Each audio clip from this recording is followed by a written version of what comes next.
All right, this is Applied Lab 6.6.9, format a business presentation with smart art.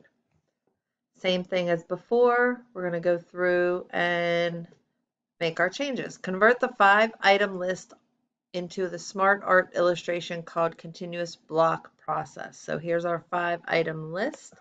Let's do Control A, and we are going to convert that to a smart art.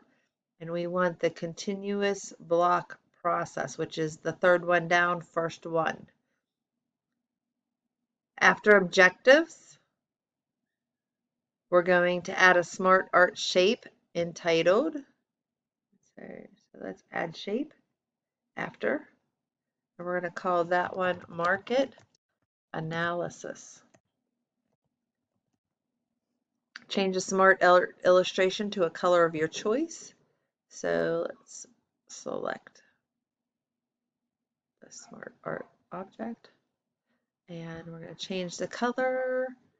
We're going to scroll down. We'll do that. And make the following changes to the elements on slide 3. Align the center of the 5 shapes on the slide.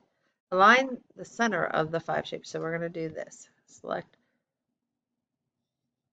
all 5 of them, and we're going to shape format, and we're going to align center, and then distribute the 5 shapes vertically. And that should be everything. Great. Good luck.